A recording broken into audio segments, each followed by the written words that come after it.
Hey, what's happening? Welcome to Maych TV. Yeah, my office is still an absolutely ungodly dystopian nightmare of a mess. So here I am, slightly outside my studio, but here I am. Anyway, look, here's the situation. Liverpool won the Community Shield. The big 50p is in the trophy cabinet. They drew their opening game of the Premier League season away at Fulham. An injury to Thiago Alcantara is likely to keep him out for 6 weeks, potentially in and around 9 games. Naby Keita has been ill. Curtis Jones has got an injury that's going to keep him out for a couple of weeks as well. James Milner is, in most people's eyes, a million years old, but he's younger than me. So I want to make that point that 36, 37 is not that old. And all around, Liverpool's midfield didn't play very well against Fulham. The criticism, if you can have such a thing, about what has been a phenomenal squad, and a squad that, you know, came as close as any team in the history of English football ever has to winning quadruple. If there is a criticism, is there a little bit of a lack of quality in the squad options of Liverpool's midfield, and will Liverpool address that between now and the end of the transfer window? All I can say for absolute certainty is that Liverpool will definitely buy a midfielder. Will they buy it this transfer window? Let's just talk about it, shall we? I want to talk about the squad depth. Hello, I also want to knock the camera. I want to talk about the squad depth. I want to talk a little bit about what rivals are doing as well, and maybe how a little bit of that stacks up, and talk about Liverpool's options and whether the injuries has a significant impact on all of those things.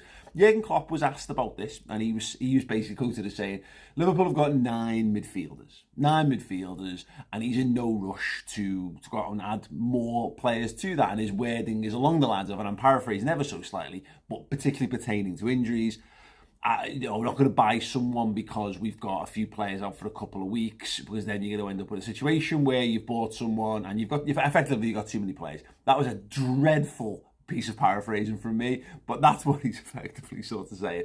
And in addition to that, Jurgen Klopp believes, perhaps more than we do as fans, or certainly, and I'm talking in the broader sense, because everyone's got their own thoughts, feelings and opinions to all kinds of different degrees, he thinks the midfield options he's got are brilliant. And certainly that's the case publicly. That's a very important thing for him. And we've seen this from him before, of course, where he said, look, here's the amazing options I've got, and then he's gone into the transfer market off the back of it. So that's a thing. Right. The 9 players that Liverpool have got on their midfield options, and I'm going to run through them. I've got a spreadsheet. Yep, there is a spreadsheet. There is a spreadsheet at work. On this, I've actually compared the midfield and all the squad options for all of the top 4 contenders. There's only 4 teams on there, which tells you what I think about that. The 9 midfield options for Liverpool are Fabinho, they are Jordan Henderson, they are James Milner, they are Thiago Alcantara, they are Naby Keita, they are Harvey Elliott, they are Curtis Jones, Alex Oxlade-Chamberlain, and you can make the toss where it's either Stefan Bajcetic or Fabio Carvalho. We don't quite know if Carvalho is going to be a midfield option, although we did see a bit of it in pre-season. Let's say Carvalho over Bajcetic for the sake of argument and call that 9. If we want to call it 10 with Bajcetic, we can do, because there's a chance he'll play games for us this season. There's a slight addition to this. You could maybe call Roberto Firmino at 10 if you really want to, but let's not get too lost in the specifics of this. They're the 9 options that Liverpool have got. For the sake of interest, Manchester City, who play a different style of football but a similar overall formation, broadly a 4-3-3, broadly speaking 1 DM, and then 2 8s that do different degrees. So maybe they have slightly more creative players in that. Obviously, Kevin De Bruyne being one. They have got, their midfield options are Rodri, Phillips, Gundogan, Kevin De Bruyne, Bernardo Silva, and Phil Foden. So they've got 6. So immediately straight off the bat, they've got less. Now, obviously, a lot of the argument is around Liverpool's quality. And very subjective, by the way.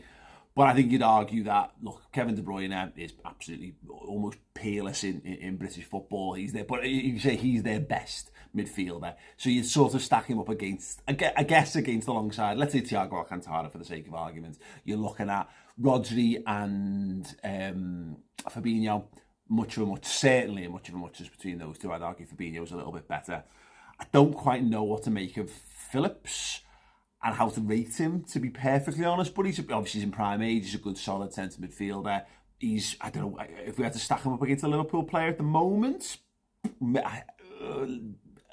mean, he's replaced Fernandinho, so is he Milner? Is he therefore Milner? Because Milner, you could have compared him to Fernandinho. Let's maybe make that case. Gundogan and Henderson. Look, Gundogan, absolute goal-scoring machine when he gets up to it. I'm not necessarily directly comparing what they do on the pitch, but in terms of that sort of age bracket and squad role and what have you.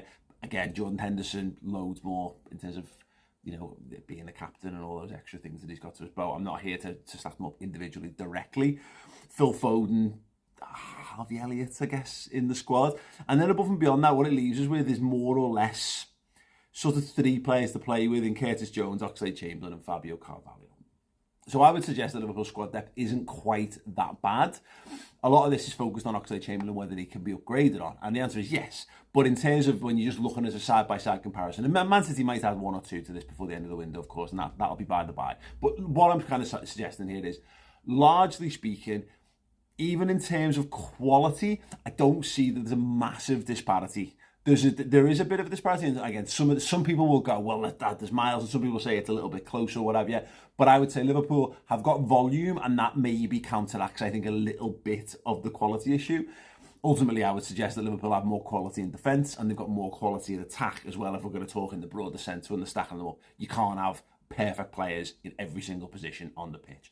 The issues Liverpool have got with their midfield options then, because let's dive a little bit deeper into, so what's the problem with these issues? Because I know there's Oxlade-Chamberlain's out for a few months as well, so that's a contentious issue, so he's not really, he's not going to contribute for a couple of months for us at least, even though he is very much probably at the bottom of the pecking order of those players right now. The individual problems that we face, now, let's talk Milner's the first one. So Milner's obviously very much in the twilight of his career. He was given 1 year contract extension. We know what he brings, and he's huge. He's huge off the pitch. He's huge in terms of his influence. He's huge in terms of like motivating players and keeping players in check. Pep Linders talks about him in his book. Just ringing endorsement. This guy is almost more of a captain than the captain at times in terms of what he does in and around the training centre. And as we saw at the weekend, he's still more than capable of coming into a football game and having a positive impact on it. I guess the question mark really on the criticism, if it is such a thing, is really, do you want James Milner playing tons of games of football for Liverpool? And I think all of us would say, look, if he's being, the only world where he's playing 10, 15, 20 games back-to-back starts for Liverpool is in the midst of a heavy injury crisis. And I'm not sure even his body could take that, to be honest, because we're starting to see the wear and tear starting to catch up with Milner. But that's ultimately fine. He's the ultimate utility player. I don't think there's any, for me anyway, I don't think there's any issues, but that is what he is. If he's being used beyond the utility player, I think that might be a legitimate concern for how Liverpool's squad is balanced.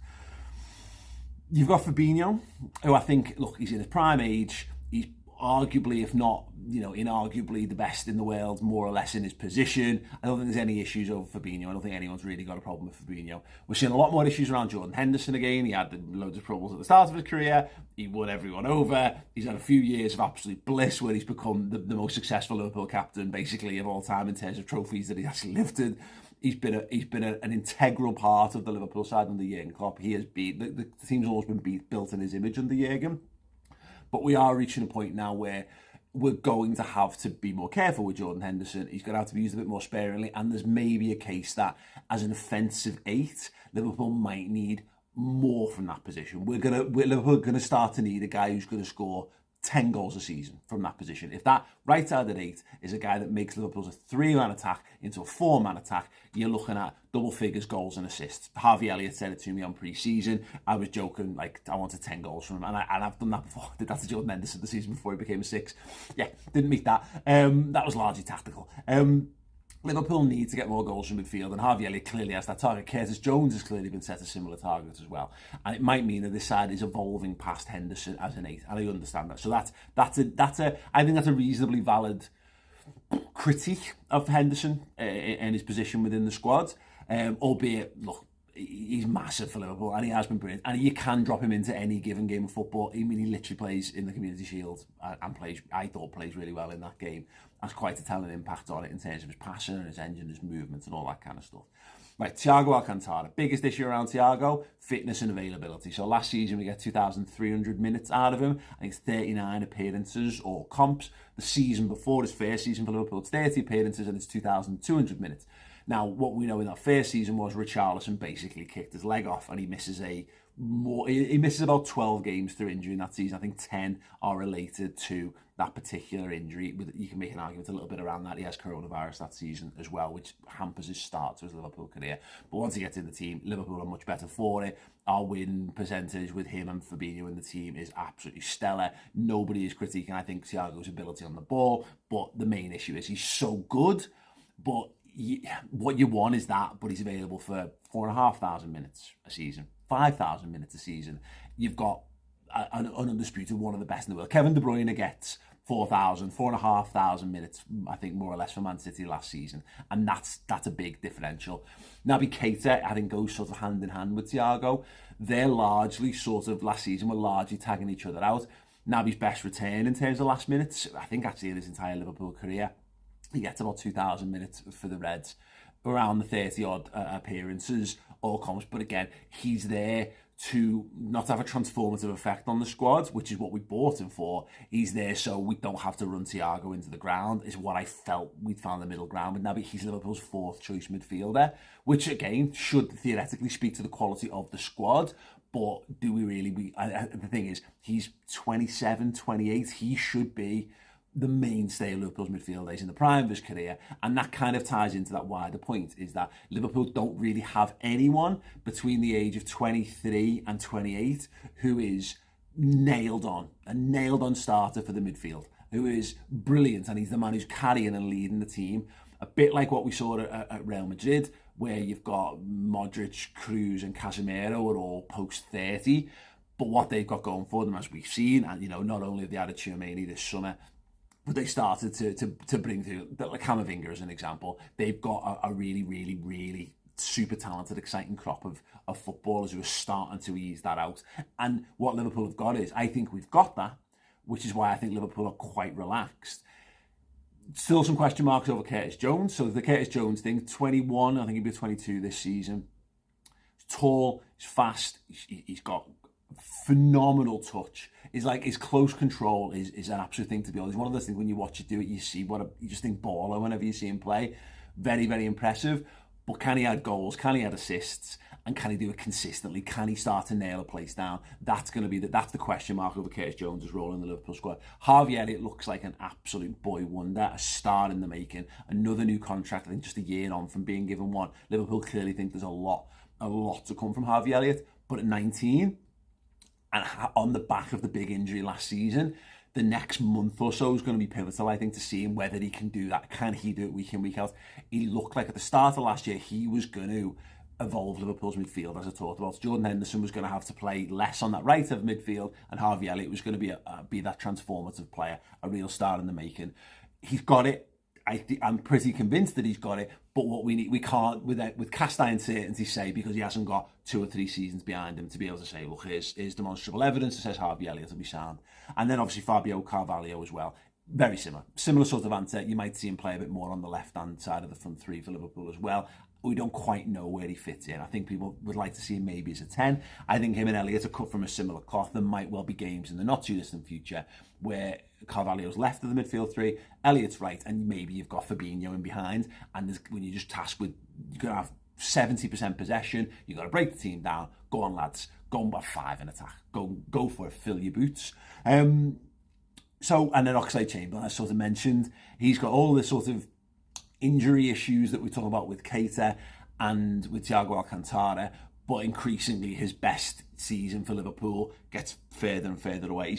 I think he's been a really useful squad player for Liverpool. He is international caliber. He's done things. He's delivered in big games of football for Liverpool. He struggles with consistency. I'm not sure that he's quite creative or goal scoring enough to be what we need from the right side at 8 in Liverpool midfield, and he's not disciplined enough to do it in the sort of Jordan Henderson way. He's not enough of a goal scorer to really get pushed back into the front three, albeit he helped Liverpool in a big way in January last year without Mohamed Salah and Sadio Mane and Keita at the African Cup of Nations. In the season Liverpool win the title, he is our 12th man. He plays the 12th most minutes for Liverpool. I think he's our 4th top goal scorer in that season. He gets to double figures. He was a brilliant goal away in Genk. There's a good player there in Ox, and I don't like the slander that says he's somehow not good enough. He is absolutely perfectly good enough when he's the 10th or 11th player in an otherwise first choice team, but he doesn't work when you are dropping him into a mismatched Liverpool team and saying go and lead it. Whereas when you look at Harvey Elliott, you can put him into any football team. I watched him at 16, 17 playing against Aston Villa's basically first team in a League Cup quarter-final where the main team were over in Qatar, and he played like a Liverpool, like he played for Liverpool for 10 years and had all kinds of trophies under his belt. You see it in pre-season. Harvey Elliott has got that, and Oxlade-Chamberlain doesn't have that. I think it's fair to say, in another circumstance, if Oxlade hadn't been injured, maybe a bid comes in and Liverpool accept that, and Liverpool have got a decision to make around that. But I think I've covered everyone there. I think that's broadly Liverpool's midfield situation sort of laid out. It's exacerbated right now by the fact that Thiago's going to miss 6 weeks. Keita should be back, but how long is he going to stay fit for? No one really knows on Curtis. And as I say, you've got your tried and tested, and the fear is the tried and tested are maybe just starting to creak a little bit. Henderson in terms of where he stylistically fits, Thiago in terms of fitness at 31. Are we going to get more than 2,500 minutes out of him now? It seems unlikely, although it's only 2 seasons since they were getting that at Bayern Munich.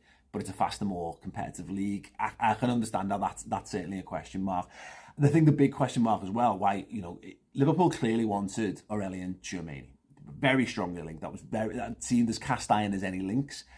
When he chooses Real Madrid, we've started to hear Jude Bellingham conversations, but nothing concrete in that. He's clearly just not available for transfer. Dortmund have gone, right, great, we've got our Haaland money. No more transfers. If Bellingham is going to be available, he's certainly not going to be available this summer, unless you're going to play something stupid, something eye-watering that completely changes the landscape, which I don't think Liverpool are primed to do, of course.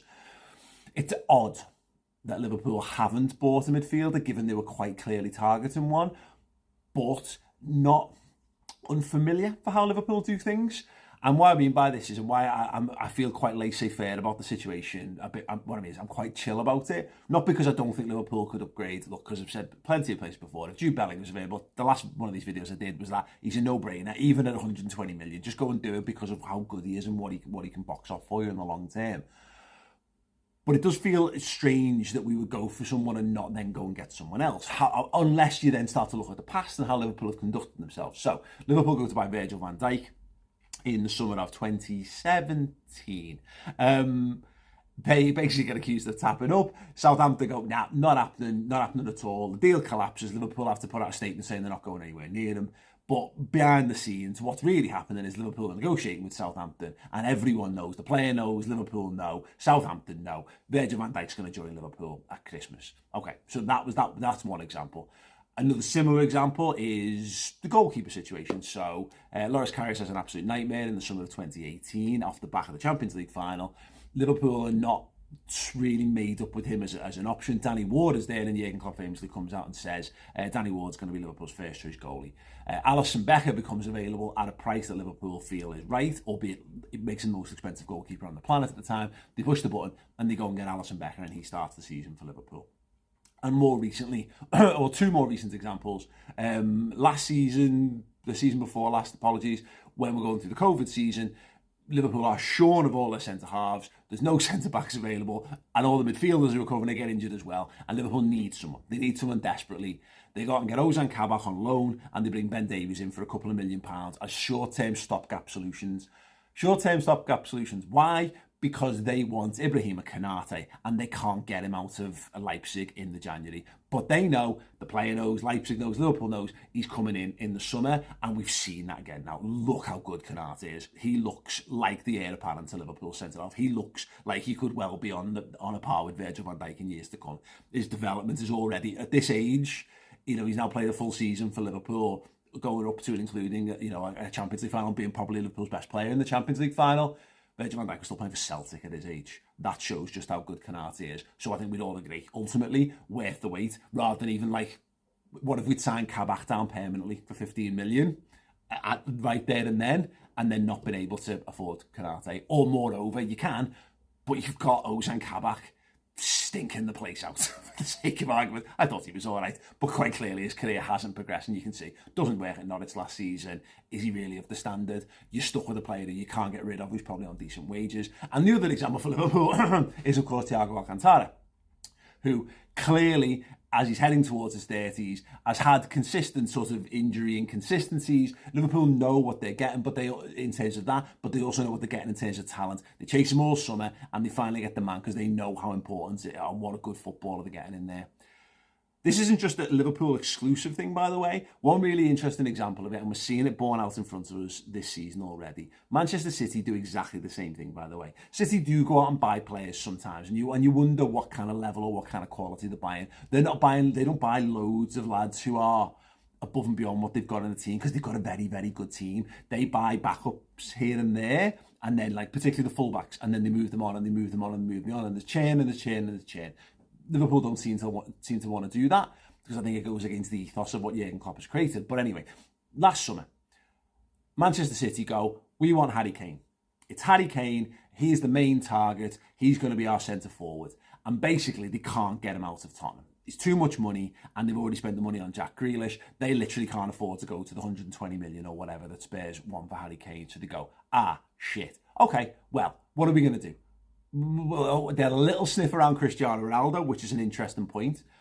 And then they go, all right, he goes to United, and they go, all right, sack it. We're just not going to bother buying a centre forward because for us, if we're going to buy a centre forward, we need guaranteed goals. And there's only a handful of players on the planet who are going to do that for us.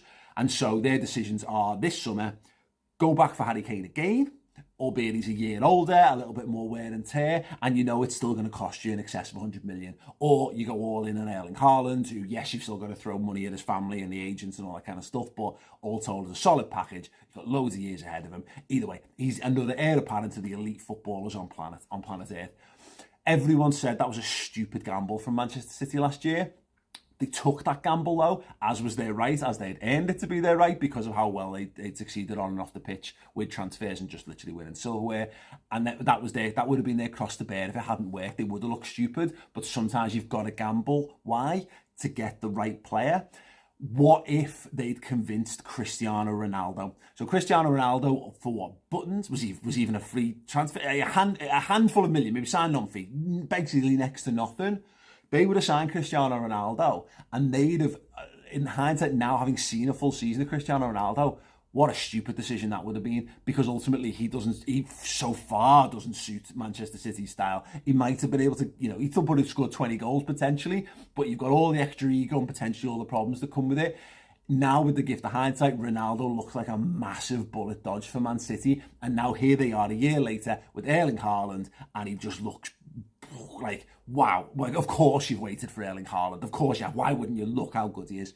My feeling is that was what Liverpool are doing with midfield, because they can probably go out and find a midfielder, and maybe they might need to.